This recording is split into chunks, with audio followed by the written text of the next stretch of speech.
6 volumes, 119 minutes, 12 episodes. Multiply this by 2 and you'll have how much Scott Pilgrim I watched for this video. Scott Pilgrim is a comic turned anime turned film turned many other things, and at the time of me writing this script was the internet's new old favourite thing. Releasing in 2003, Scott Pilgrim has stood the test of time and managed to still be relevant over 20 years after it came out. So I thought, what better way to understand the hype than to watch all of it. For the sake of this video, I read every single chapter, I watched every single minute, and watched every single episode of every single Scott Pilgrim adaptation, all in the name of answering, should you watch Scott Pilgrim? If we want to understand the Scott Pilgrim adaptations, we must first look at the comics that began it all. The comics were released over the course of 6 years, with the number of volumes corresponding to the number of X's that Scott must defeat. At 1 volume per X, that comes out to 6 volumes. Normally I would have done a breakdown of the Scott Pilgrim comics. What was its cultural significance, what was it about, what was it really about, and then use this to justify why you should care about it. But due to the nature of this video with its many sections, these questions will naturally be answered in subsequent parts. I think then that to get the most out of this video, it's important to then understand, at least a little bit, what happens in each of the volumes. This section of the video will then be a brief summary of the Scott Pilgrim comics, alongside any relevant talking points in each volume. If you've already read the comics, then I hope you find some value in my thoughts in each volume, but if not, feel free to skip to one of the other sections. For those wondering about spoilers, worry no more. I assure you, this description will only touch on the main plot beats, so there'll still be plenty of room for you to enjoy reading this again yourself. And so without further ado, Scott Pilgrim's Precious Little Life is the first volume of the comic, and as such, it is almost entirely about introductions. Introductions to the world, the plot, and the characters of Scott Pilgrim. And what better way to introduce us to our titular main character than this? Following what we can only assume to be a bad breakup, 23-year-old Scott Pilgrim finds himself dating 17-year-old Knives Chow, a high schooler. Now most people when hearing this might react with concern and disgust, but don't worry, this isn't that kind of relationship. The relationship for the most part is wholesome, with their dates consisting of shopping and Scott listening to her vent about school drama. It's nothing sinister, it's just nice. Regardless, this is our first hint that Scott's precious little life is not the most put together one, and Scott Pilgrim is not the best 23-year-old.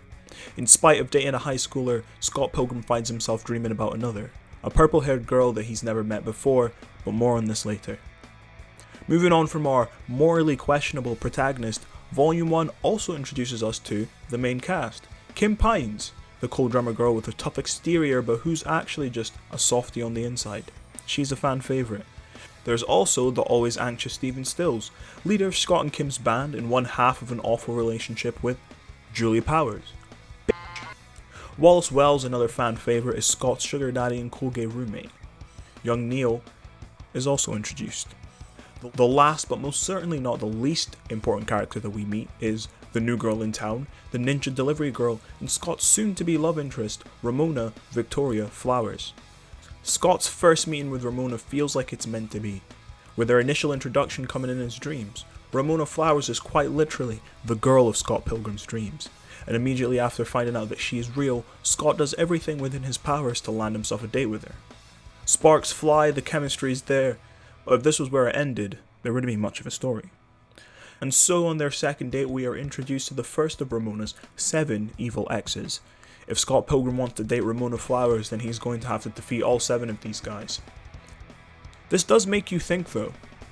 Who on earth has 7 evil exes? Scott Pilgrim vs. the World, not to be mistaken with Scott Pilgrim vs. the World, or Scott Pilgrim vs. the World, continues where the first volume left off. If the first volume was about introducing these characters, then this volume is continuing to flesh them out. Having beat Ramona's first ex, Scott is now free to date Ramona. Or at least he would be, if not for one very important thing that he has conveniently forgotten. His other girlfriend. Due to the mounting peer pressure from his friends, 23-year-old Scott Pilgrim finally mounts the courage to break up with his high school girlfriend. This butchered attempt at a breakup sends her into a boy-crazy induced downward spiral, which is now everyone's problem to deal with, not just Scott's. Scott Pilgrim and the Big Sad is a very strong contender for my favourite volume of the series. Most of it is concerned with Scott Pilgrim and Envy Adams, the special someone from Scott's past and the infamous ex responsible for the horrible state that we found Scott in at the start of this story. And honestly, after seeing her, I get it, man. Fumbling a bad bitch would do the same to me as well. But speaking of her, Envy is a very fascinating character, as is her relationship with Scott. Most of their relationship is explored through a series of flashbacks that interrupt the present day. We watch as their relationship slowly sours, and how Natalie, the nice girl that Scott used to date, changed into Envy, the up-and-coming musician that he can barely recognize. The structure of this volume does a great job conveying this shift in their relationship. Each time a flashback is triggered, it's in relation to something that happened in the present. When we enter the flashback, it's like a window into Scott's mind, as we see exactly the events that he's thinking back on. This relationship highlights for me what is Scott Pilgrim's greatest strength: the romance. It's really refreshing to see a comic or animated work that tackles romance between adults. The relationships we see are often fun, but also painfully real. Watching Scott and Envy slowly drift apart, not because of a misunderstanding, but simply because they were growing and changing as humans, was a deeply saddening experience, and one that I never knew I needed. The final confrontation between these two coincides with Scott getting over the trauma from his past relationship, so that he can defeat Ramona's third evil ex.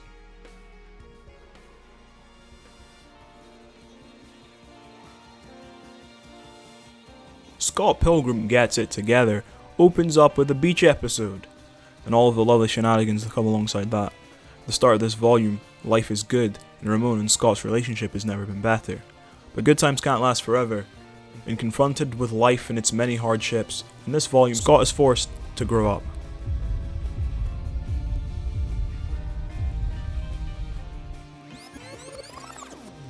He has to get a job, and he has to deal with a shitty landlord. Volume 4 of Scott Pilgrim is perhaps the most relatable it's ever been. I mentioned earlier that Scott Pilgrim is a coming-of-age story, but for 20-somethings, and nowhere is that better shown than this volume. Alongside learning to grow up, Scott must also confront what exactly is his relationship with Ramona. They got together really quickly, like 2 days quickly, but after a few months of dating, Scott wants to take things more seriously. Unfortunately, he doesn't know how to tell her how he really feels, and his inability to take responsibility in the rest of his life is now bleeding into his relationship as well. It doesn't help that other characters in this volume want to complicate things too, one of which is Ramona's fourth evil ex. Alongside physical assault, Scott is verbally assaulted with all of his inadequacies. This is the first time Scott's love for Ramona is being tested, not his ability to beat someone up. To defeat Ramona's fourth ex, Scott has to take responsibility and explain how he really feels, if he wants any hope of saving this relationship. Scott Pilgrim vs. the Universe opens a few months after the end of the previous volume. Everything's still seeming to be good. Scott and Ramona are still madly in love, and Scott proclaims that he shall be the best 24-year-old there ever was. But good times can't last forever, and the source of conflict this time differs in that it's internal, brought on by Ramona's head. In the previous volume, Scott had to take responsibility for his faults so that he could date Ramona. Now it's her turn. In this volume, Ramona's mood fluctuates, going from ambiguous stares to bursts of anger. All of this is to say that she's clearly frustrated with where her life is at the moment. And the poor soul at the end of this frustration is none other than Scott. In this volume, Ramona says some really hurtful things to Scott. The kind of thing that is said to me by my partner would completely shatter my sense of self. I remember when first reading this, just how much it pissed me off. I thought she was a hypocrite, I thought she was irrational, and I thought that Scott deserved better. On second viewing though, I came to appreciate this. All of the story so far, the encounters with the exes and her refusal to talk about her past has been building up to this moment. Ramona, like Scott, has a lot of issues to work through, and that's exactly what this story is about at its core. Two complex, shitty people who need to work on themselves so that their relationship together can work. But unfortunately for Scott, this volume's exes show up before him and Ramona have a chance to reconcile. These exes are by far the most cunning up to this point, doubling down on the psychological tactics from volume 4 and added in more sinister schemes to the mix. They're fantastic as villains, but awful as people. This volume doesn't end as happily as the others, but it was still one of my favourite ones overall. Scott Pilgrim's Finest Hour is the final volume of the comic and sees Scott enter a downward spiral, at the bottom of which were some really difficult things to sit through. In this volume, Scott is left with nothing but the indifference of life. Still reeling on from the events of the last volume, life has continued on without him. Kim has moved away, Stephen has started a new band, and Wallace is still around. But he does admit that Scott is pretty boring now. He's a shadow of who he used to be. It's only at his lowest when confronted with everything that he's ever done wrong that he remembers what he was fighting for in the first place. As such, he musters the courage to confront Ramona's final evil ex. Now this guy's really evil. For a few of the exes so far, I've been on the fence about whether they were always evil or was their experience dating Ramona what turned them evil. But this guy is just really a bad dude, and he definitely lives up to the anticipation of the final boss. His defeat marks the end of the League of the Evil Exes, but not quite the end of the story. I had assumed, and maybe you might have assumed with the premise of this story, defeating the 7 evil exes would mean a happily ever after. But it's not like that at all. Defeating the 7 evil exes was just to have a chance at a relationship. Like I said earlier, to make the relationship work, they need to work on themselves. What made the ending so great then was that these flaws are still there. Ramona confides with Scott about her flaws. They're not gone. But he acknowledges them and they agree to deal with whatever hurdles might arise in the future, together. On that note, we end our whirlwind tour through the Scott Pilgrim comics. And there's only one question left to answer. Should you read Scott Pilgrim? If this description at all has sounded interesting, or you found yourself wondering what happened to Scott's high school girlfriend, or any of the other characters for that matter, the answer is yes. Even if you didn't, the answer is still yes. The story of Scott Pilgrim feels like one of those stories that everyone should read at least once, especially if you're in your 20s like these characters. Watching these characters solve their relationships and life issues brings a sense of catharsis that can't be matched by many other series. That being said though, before you read this, one of the most important decisions you'll have to make is which edition to pick up. There are a few different releases you can choose from, but for the most part the decision can be boiled down into colour or black and white. The initial release for this was done in black and white, and so if you're looking for the version that is most true to Brian Lee O'Malley's vision, this might be the one to go for. This was the version I read in my first read through. I do think it's important to note though, that the choice for black and white was due to budgetary reasons rather than stylistic ones. The coloured edition of Scott Pilgrim was the version I read through on my second read through. Although the colouring wasn't done by Brian Lee O'Malley, he did have some input in how it should look. Alongside colour, there's additional content in the form of author's notes, character sketches, and a few short stories. Having read through the story in both, I would personally recommend the colour edition. I did find that in initial readings that a lot of minor details went over my head due to the muted colours of the black and white edition.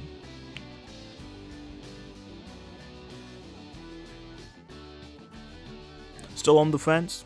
Feel free to watch the next section on the film. It might just change your mind.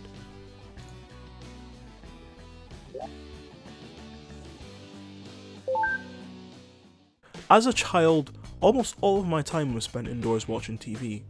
I had a couple go-to channels, your Cartoon Networks, CBBC, and Disney channels.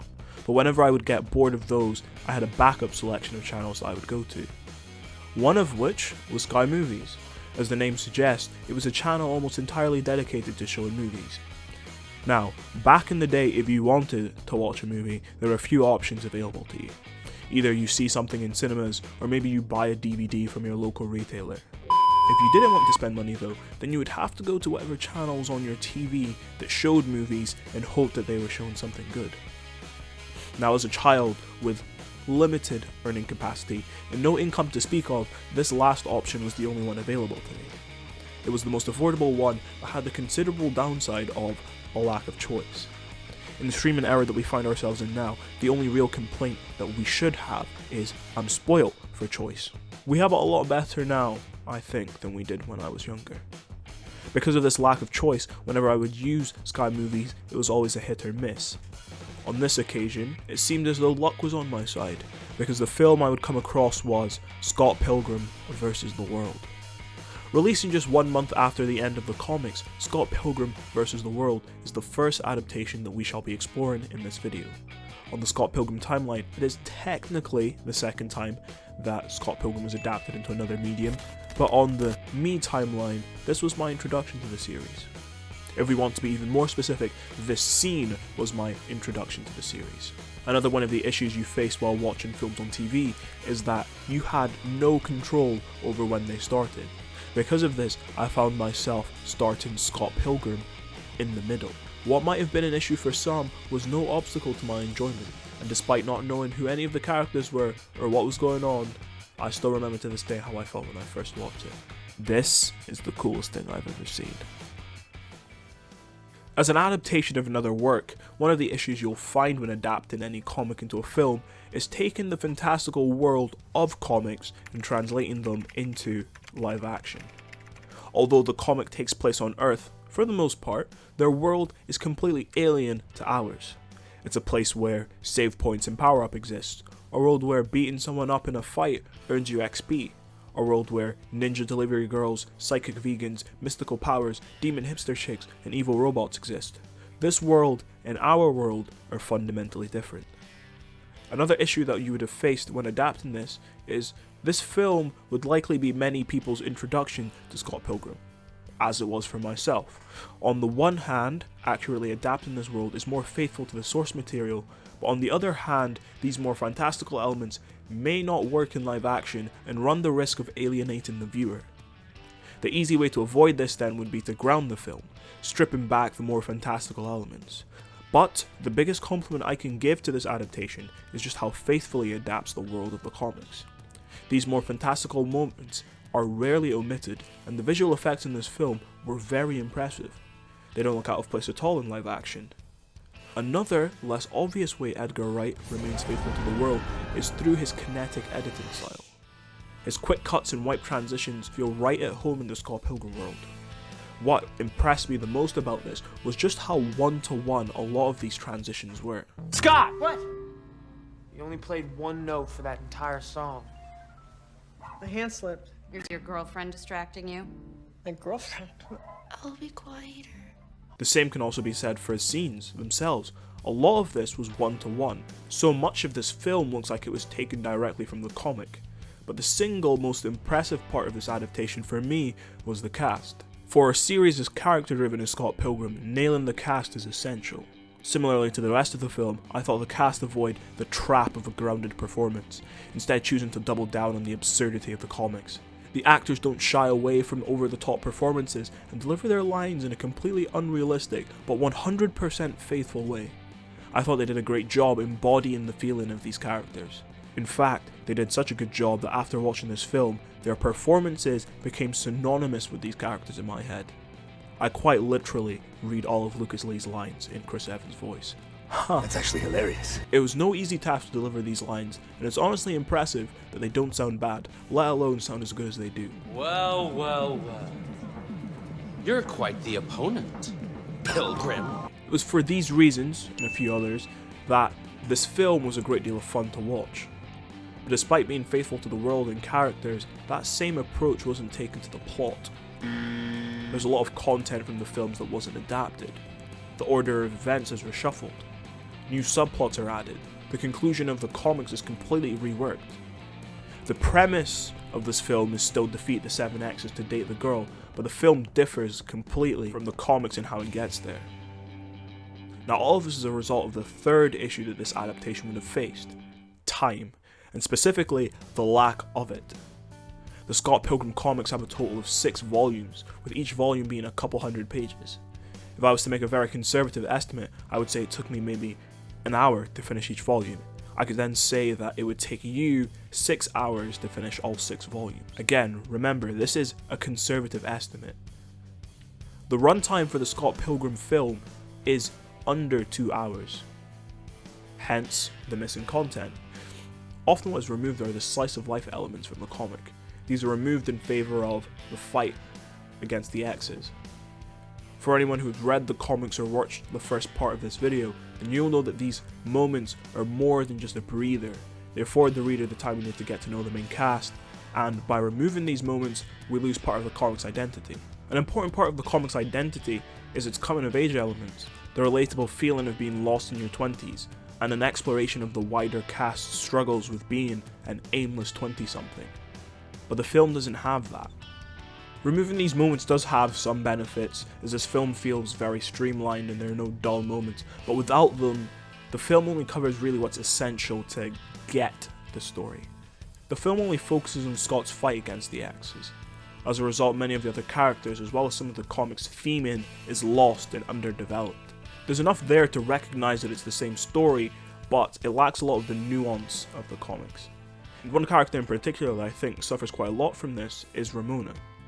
Ramona is the blue-haired girl that Scott is dating, or at least that's what she feels like in this film. Ramona is very underutilized and feels very one-dimensional as a result. I find it quite interesting also that this film's version of Ramona is often associated with the manic pixie dream girl, because having read the comics, I never would have considered her one. She does have some of the visual signifiers, but she also lacks many of the character traits that you might associate with the character trope. She doesn't have that intrusively bubbly attitude, nor is she a plot device to fix Scott. So why the association? My best guess is that Ramona is still Scott's dream girl. In the film, they play up the intangible quality that she has. She seems like she can't be real. I heard she kicks all kinds of ass. She's on another level. She's men dying at her feet. She's got some battle scars, dude. It makes perfect sense why Scott would be obsessed with this image of a girl who just showed up in his dreams. But all of that is just a facade. It's actually mentioned that she hides behind her cool, aloof attitude, this facade, because she doesn't want to get hurt.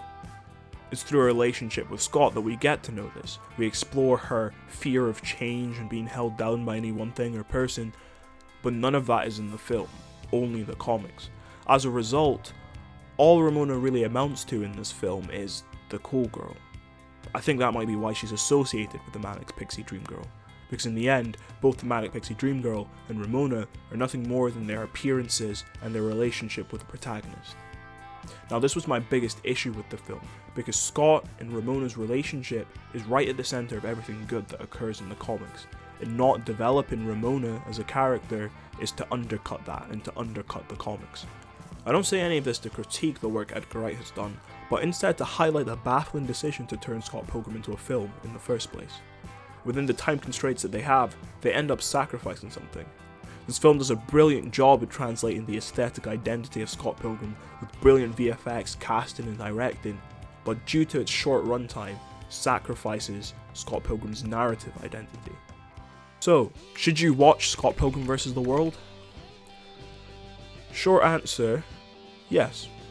Despite its flaws, the film functions as a great jumping off point into the series. I personally think that you'll get more out of this film watching it first time without having read the comics.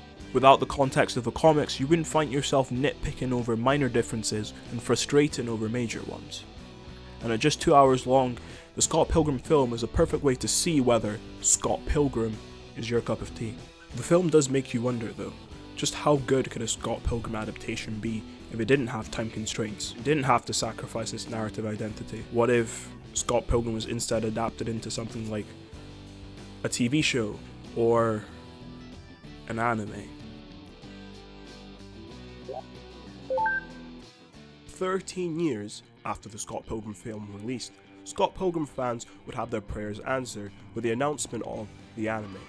The previous adaptation of Scott Pilgrim was too short for the story of the comics, but an anime was perfect. Alongside the anime announcement, it was revealed that this new adaptation would be executively produced by Brian Lee O'Malley and Edgar Wright. It would be animated also by Silent Saru, and cast members from the film would return to voice act. All of this news brought with it an immense amount of hype that would spread all over the internet and reach me. When I heard this news, I was also extremely excited for the adaptation, despite my only contact with the series being over 10 years ago. When the anime finally released, we were greeted with Scott Pilgrim Takes Off. It was shorter than I would have thought at only 8 episodes, but any concern that I might have had was washed away by the build of anticipation to finally watch it. On the Scott Pilgrim timeline, this is the 3rd time Scott Pilgrim is adapted into another medium. On the Me timeline, this was also the 3rd time I'd encountered Scott Pilgrim. It is perhaps the most important one because this was the one that made me want to make this video. Scott Pilgrim's Precious Little Life is the first episode of the anime. Being named after the first volume, it should cover the first volume of the comic, but immediately upon starting the episode, fans of the comics will notice one difference. the anime does not start with Scott Pilgrim dating a high schooler. Instead, it chooses to start with Scott's dream of Ramona. This line, Scott Pilgrim is dating a high schooler, is a tone setter for the story. As such, it was included in the previous adaptations. Its omission immediately signals that this adaptation may not be the straightforward one-to-one adaptation that fans had hoped for. Following Scott's dream with Ramona, most of Volume 1 is left unadapted. Most of what is removed is the initial exploration of Scott's relationship with Knives, the ensuing protest of said relationship, and a more formal introduction to Scott's friend and family. With these omissions, the anime races to Scott and Ramona's first encounter, before then choosing to slow down again as the seeds of their romance blossom. Their first date for me was a highlight of this episode.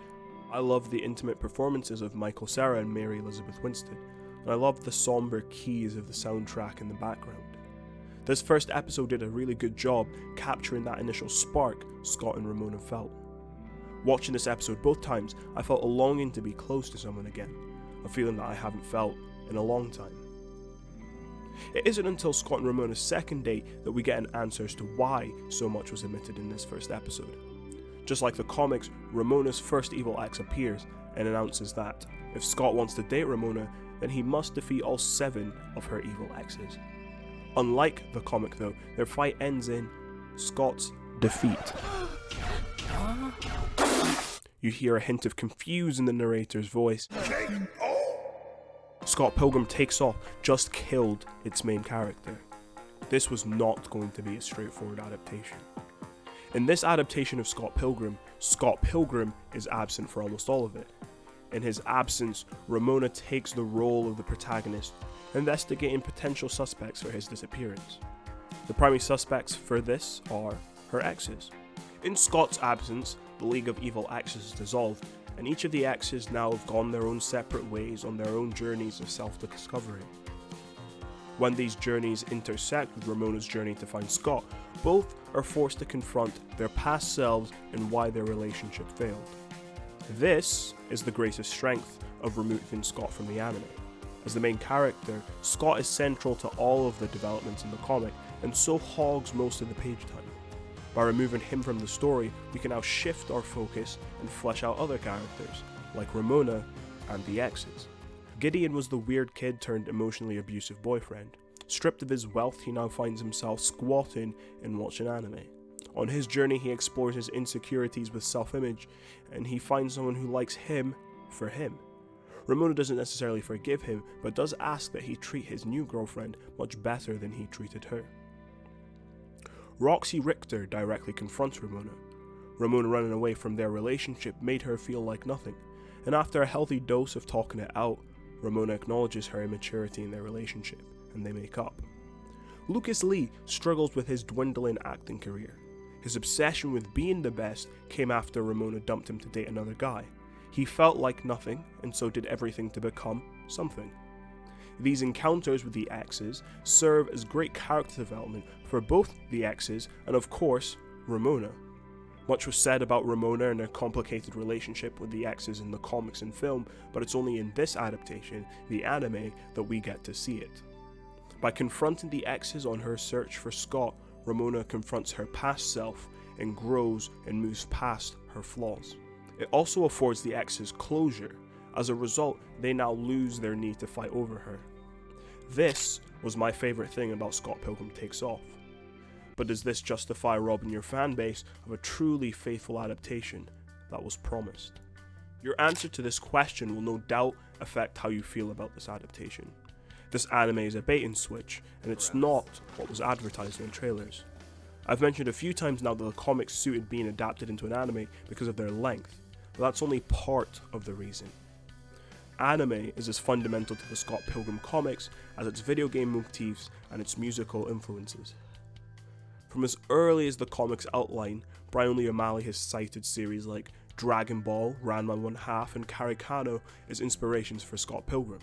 This is not to mention the countless references to anime like Utena and Porco Rosso, or the comic panels that were directly inspired by manga. Brian Lee O'Malley's initial pitch for Scott Pilgrim was a shonen fight comic and a slice-of-life indie rock rom-com all rolled into one. Regardless of whether you think Scott Pilgrim is an anime or not, anime represented the perfect medium to adapt Scott Pilgrim. Faithfully adapting a series as beloved as Scott Pilgrim in the medium that was so crucial to its inception is something to be excited about. But this was not what we got. There's almost an irony to this adaptation. The first episode sells you on a dream of the ultimate adaptation, but the remaining episodes act as a constant reminder of what could have been and the promise that was broken. I can understand how this then might have infuriated some. This rage, this infuriation is a sign that you're passionate about the original story, but not for me. On neither my first or second viewing did this broken promise bother me. The anime is still a great standalone, but you have to treat it as such. I want to take a moment to share a quote that I think perfectly suits this moment. To me, it's not the art failed to entertain me, but I failed to be entertained.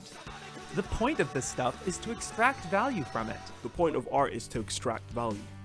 And that last line there, I really think, is the most important one. If you love Scott Pilgrim, then I urge you to look past your assumptions of what the anime should be and treat it for what it is. This is the first time in 13 years that we have gotten anything Scott Pilgrim related. So why waste what is an opportunity to continue to foster your passion for this series? The anime may not have been what you expected, but it's still a part of the series that you loved, and it's written by the same man that birthed this love. So, should you watch Scott Pilgrim Takes Off? Yes, yes, yes. I just explained why you should, if you're a fan of the comics, but even as someone new to Scott Pilgrim, I still think your answer is yes. Even if you don't know anything about the comics or who these characters are, that doesn't matter. You don't really need to know who these characters were to appreciate who they are now. When I first watched the anime before I read the comics and rewatched the film, I didn't feel that my lack of knowledge of these characters and their histories stopped me enjoying their characters in the anime. That being said though, I do think the anime is best enjoyed after seeing at least the film. If I've convinced you at all to watch the anime, then there is one final decision left for you. Which version should you watch? Dub or sub?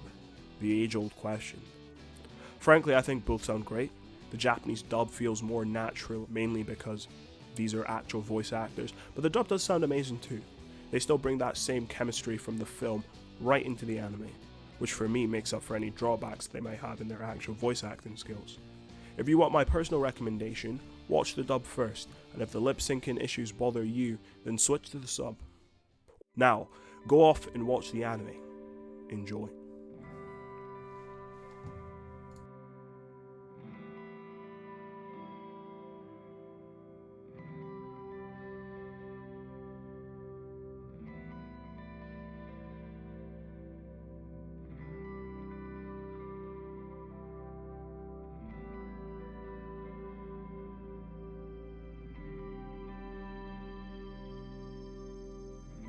The next entry into the Scott Pilgrim franchise is somehow even less of an adaptation than the anime is, but for the sake of completion I have included it anyways.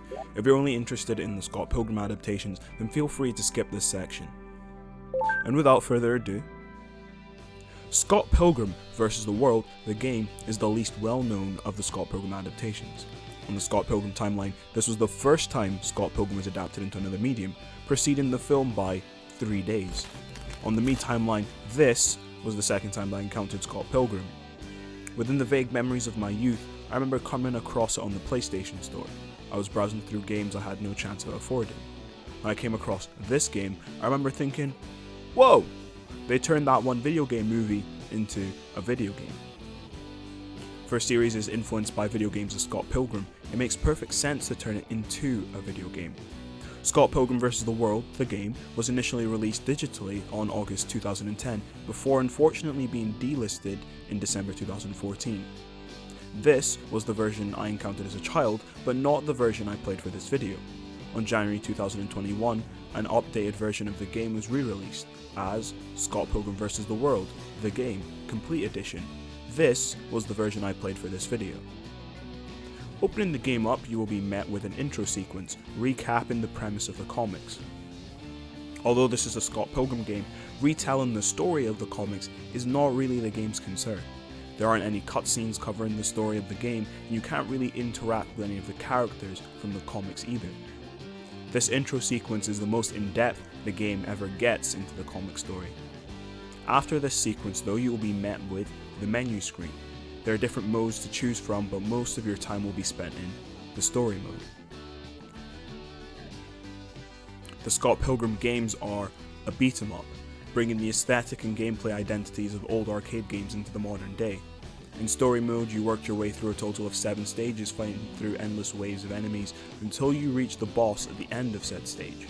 You can play as one of, or a combination of, Scott Pilgrim, Kim Pine, Stephen Stills, Ramona Flowers, Knives Chow, and Wallace Wells, with each available character having their own unique fighting styles and special moves.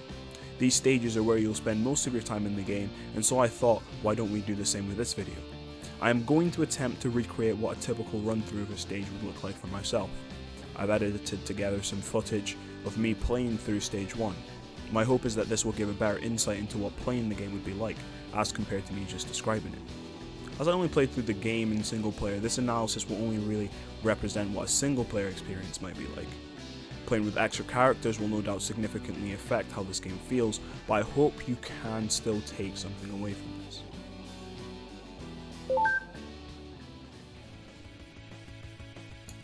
The first stage opens up in the frozen suburbs of Toronto. You're tasked with making it to Sex Bob-omb's show at the Rocket. Here you'll encounter the first of 2 enemy types, Douche with Cap and Douche Without. For the most part, these 2 enemy types are straightforward to defeat and act as good fodder to familiarize yourself with the controls. I played on PC, and as such, there were 10 buttons available for me to use, 4 arrow keys to move, and 6 other keys corresponding to light attack, heavy attack, block, jump, call for help, and special attack. Disregarding the 4 keys for movement, you are then left with 6 keys to memorize. When I first started playing this game, I felt overwhelmed with the prospect of having to learn and master these 6 keys. 6 is a big number, and it reminded me of a previous attempt to get into fighting games. The plethora of buttons, their many combinations and corresponding attacks always confused me. This association in my mind was also not helped by the fact that the layout of these buttons reminded me of an arcade controller. The arrow keys functioned like a joystick. They were simple, intuitive. The 6 remaining buttons, then, you had to master. I never did get one of those controllers. As I write this, I wonder, maybe that one purchase was what stood between me and a life of fame and fortune in the competitive fighting game scene. I never did get good at fighting games. And maybe this game would be the same. After all, on my initial playthrough, not to be mistaken with the current playthrough that you're watching, I sucked ass, and I could not, for the life of me, remember what all of these controls did. As such, I then narrowed down the amount I would have to learn to just 3. Punch, kick, and jump. This was step 1 in getting good. This playthrough that you're watching is just before I managed to achieve this goal. As such, there are still many flaws in my gameplay, so I do apologise for that, but I do also think that this makes for a more accurate reflection of what the game is really like. There are many different tactics available to you if you want to get good. On the screen right now is one of those tactics I came up with. Pressing the guard button moments before an enemy would clatter you in the face would result in a parry, sending the attacking enemy flying off. I had discovered this fact by accident on a previous run through of this stage. Presented with the insurmountable task that was this level, I chose to abuse this. Correction, I attempted to, and failed horribly. The parry window, much like the game up to this point, was not forgiving.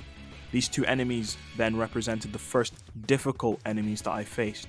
What made these 2 so difficult was that they were the first enemies to take advantage of the fact they had a 2-on-1 advantage on me. As I would go to attack one of these guys, another would attack me from behind. With no working strategy, I brute forced my way through this. This next area that I'm going to show you is a great example of one of my favourite strategies, using your environment. This will be the first time in the game that we are met with 4 enemies. After barely getting past the last 2, this was scary. But fortunately, level design is on your side. Either picking up or kicking an enemy into the gaping hole in the ground will result in an insta-kill. The largest challenge when playing this game in single player was always how do you deal with the large groups. Using your environment was one of my favourite ways of dealing with this. Following the defeat of this large group, you'll encounter 2 new enemy types, Big Buff Guy and Big Fat Guy. Outside of their large pools of health, neither are particularly difficult to defeat. So rather than talk about them, I thought I could use this moment to talk about the game's mechanics in a bit more detail. First of all, I think I should probably explain the UI. On the top left of the screen there are 3 numbers, each corresponding to their own stat. The first from the left is the number of extra lives you have. Next to it is the heart icon followed by a number. This number corresponds to the amount of health that you have in your current life. At the start of the game, you are given 3 extra lives. Every time your health goes down to 0, you use up a life to refill your health. When both your health and lives both reach 0, it is then a game over and you have to restart the level from the start. The only exception to this rule is if you have some of this third stat point, willpower. Upon your health running down to 0, any remaining willpower will automatically replenish your health regardless of the amount of lives that you have. In this way, willpower can act as a lifeline to the player. The use of this willpower stat is further complicated by its second use case, special abilities. Each character in Scott Pilgrim has a special attack, and they differ from character to character, but they're all very powerful. They deal a large amount of damage while being able to affect multiple enemies. They offer another viable strategy for dealing with large groups of enemies. The use of the willpower stat then offers the player a risk-reward system, whereby they can choose to either keep it as a lifeline, hence losing their most powerful attack, or use it and run the risk of a game over when their health and lives both reach 0. For me personally, I chose the former. I'm a bit of a pussy when I play games, and will always take the more conservative approach. I'm the type of player that will spend 30 minutes on a stealth level planning out my exact move before I even leave cover. These 3 stats that I just mentioned, lives, health and willpower, the stats that you'll be thinking about the most in your moment-to-moment gameplay, but they're not the ones that will have the largest impact on how the game feels. That right is reserved for these stats: strength, speed and defense. These stats are pretty self-explanatory. Strength handles your attack power, speed affects your movement and attack speed, and defense affects how much damage you can take. For all characters, these stats start out at 0, maxing out at 100. With each stat point you gain, your character gets stronger and faster, and by the time that you have maxed out your character, you will notice a distinct difference in how the game feels. At the end of this video, I'll show you a short clip of some maxed out characters and you can have a look for yourself. All of this sounds very rudimentary and by the basics, but it is made into a headache because the only way to increase your stats is through buying items in the shop, not leveling up like you would expect. Leveling up does grant you new moves, but critically, no stat boost. You buy your stat boosts with coins that are dropped by enemies upon their defeat. The issue for me with this then came with the stores. Stores are a bit harder to come by. Well, I say harder, it's not like they're hidden, but they are typically in the second half of a level. Assuming you were struggling to reach that far in the level like me, there would be no way for you to boost your stats. The only way for me to improve then was to get good. Unlock new moves through leveling up and then come up with new strategies for how to defeat enemies. On the screen now is a perfect example of that risk-reward element of Scott Pilgrim's gameplay I mentioned. In this case, I went all in, abusing my special attack. Knives special attack sees her spin around in a circle with her knives. Anyone caught within the radius of this attack will be damaged. This was a very convenient way to handle multiple enemies. This park area represents a thorn in my backside. It wasn't until I could clear this level with minimal damage that I was finally able to clear this stage. This was the largest obstacle I had when trying to clear it. It was the area in this stage that I had died to the most. The few times I had managed to get out of it, I had very little health left, and subsequently died right after that. It might then seem a bit bizarre that I would choose to use all my willpower, because then I would remove the option of bonus health, and honestly, I 100% agree with that. Right now at least, but evidently not at the time. Going back a bit to when I first entered the park, I only had 1 extra life and 82 health. I didn't watch the whole of this run, but I imagine this was at the forefront of my mind.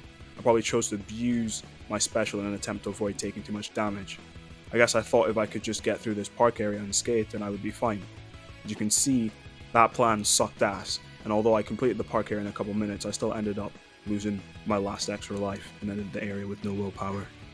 Meeting the final 2 enemies of the park should have been a moment of triumph, if not for my lack of willpower and the fact that these 2 consistently beat my ass. I feel like this moment perfectly encapsulates how I felt playing this game at the start. No matter how hard I try, the enemies just won't stop coming. Pause. As you can see, my health just goes down really quickly with any hit the enemies get on me, and before I know it, I'm dead. I found this game really tough.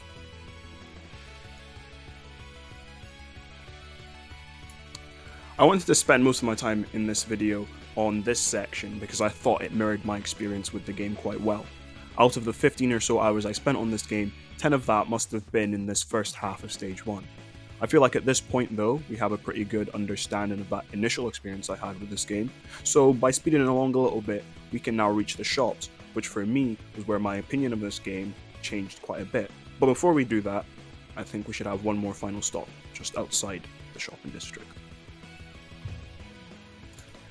Up until now, I've been throwing a little bit of shade by saying that this game is hard. I've mentioned a few times that I suck at fighting games in general, and I'm a bit of a noob.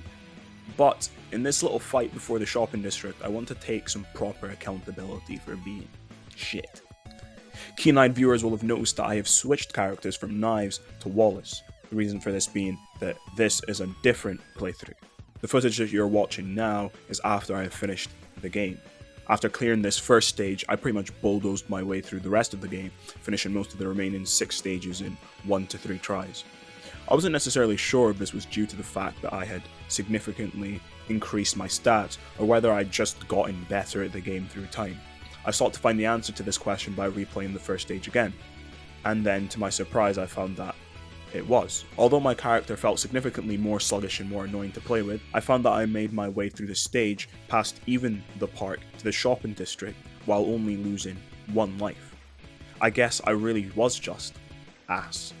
Looking at the gameplay in a bit more detail, the biggest difference I noticed in how I approached this was how I approached big groups. Without even using any special attacks, I focused on grouping enemies up, deal damage to as many targets as possible, as well as focusing most of my attention on the stronger opponents, leaving the weaker ones for later. After finishing this fight, I made it to the shopping district, still with an extra life. At long last, we have arrived at the shopping district. Once you reach this point of stage 1, you're sorted. Take your time shopping through the stalls for whatever item you want. If you're like me, you've managed to save up hundreds of coins from your tens of deaths up until this point. Every store has their own unique item which boosts different stats, health, lives, speed, everything. But the current store that I'm in is Wallace's store. His store sells the best item that you can get this early in the game, the bionic arm. That item gives you a plus 50 in your strength, and immediately took me from 0 to 50 strength. I can't explain to you just how much of a difference this item made to the game for me, but I can show you. Immediately after leaving Wallace's store, I get jumped by some thugs, some hooligans if you will, but little do they know I'm not the same woman I was before I got my bionic arm. I swiftly dispatch of these enemies, going from dealing 2 damage to dealing 12, 8, 26. Enemies which would have hit me for 6 to 8 damage now only do 2 or 3. I loved this newfound power. I was going to have fun bullying these characters. Who needs to be good at a game if you can just bulldoze your way through it? That about sums up everything I wanted to talk about on this first stage. Now there's only 6 more to go.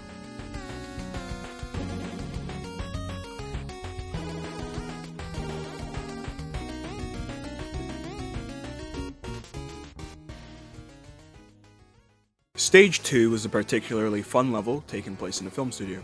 I thought that the level did well to integrate the film studio aesthetic into the gameplay. The final boss fight was cool to look at as a fan, but I felt like it was a little anticlimactic and a bit one-dimensional. Stage 3, much like Volume 3, was my favourite, at least from an aesthetic level. I liked how it brought Lee's palace to life and felt that the final boss was actually pretty cool. The variety in his movesets gave me a little bit to think about during the fight. Stage 4, much like Stage 3, looked amazing. I appreciated the variety in its locales, first starting on a bus before moving to a ninja temple and then finishing at Ramona's garden. This was the first difficult stage I had faced since Stage 1, and it took me a few tries to finish. Most stages up to this point could be defeated in 15 minutes, but this stage took me 25. I always found myself running out of health by the time I got to the end of this stage. The boss fight itself was a bit of a mixed one. On my first try I found it hard to deal with Roxy's ranged attacks, but on my second try I completely bypassed it through stun locking her, and I defeated her quite easily.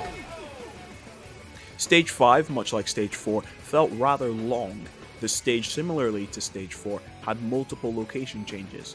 Unlike the stages that came before it though, this is the first stage to also have multiple boss fights. The second boss fight was really cool, seeing you fight a giant robot. The third boss, again, was a little anticlimactic though. When compared to the previous bosses in this stage, it wasn't as interesting from a visual or a gameplay perspective.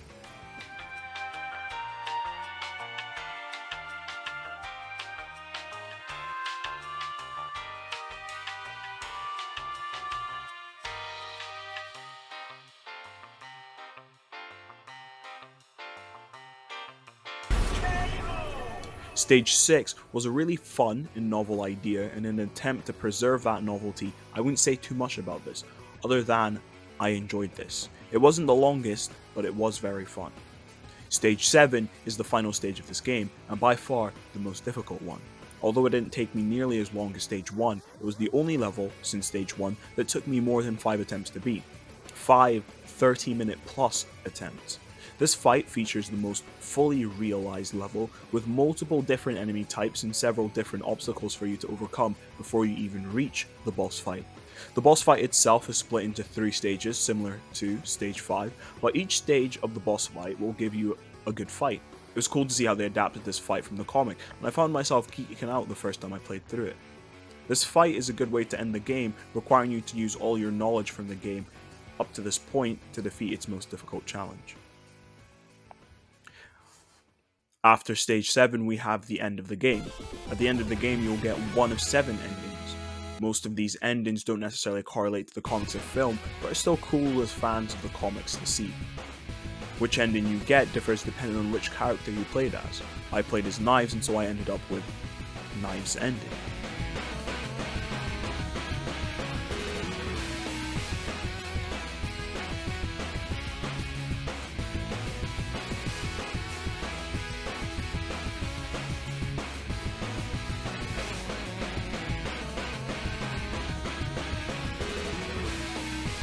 So, should you play Scott Pilgrim vs. the World, the game?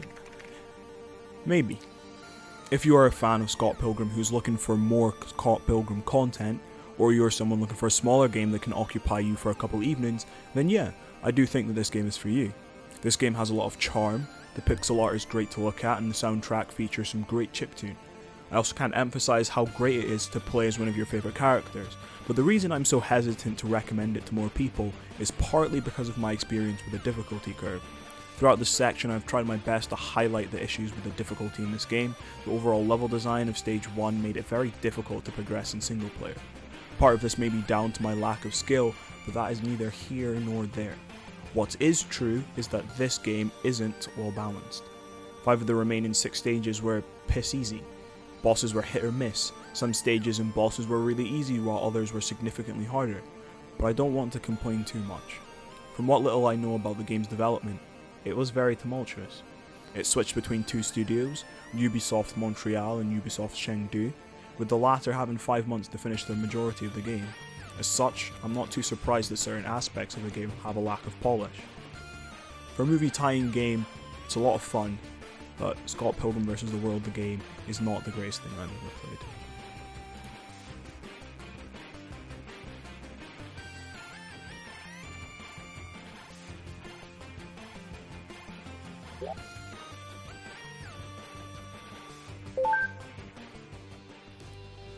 Scott Pilgrim the comic was released in 2003, and between 2010 and 2023, Scott Pilgrim was adapted 3 times.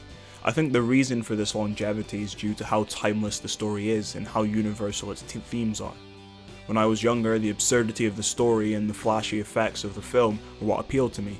As I'm older now, this more grounded approach towards relationships and the constant struggle and fight to connect with other people is what appeals to me.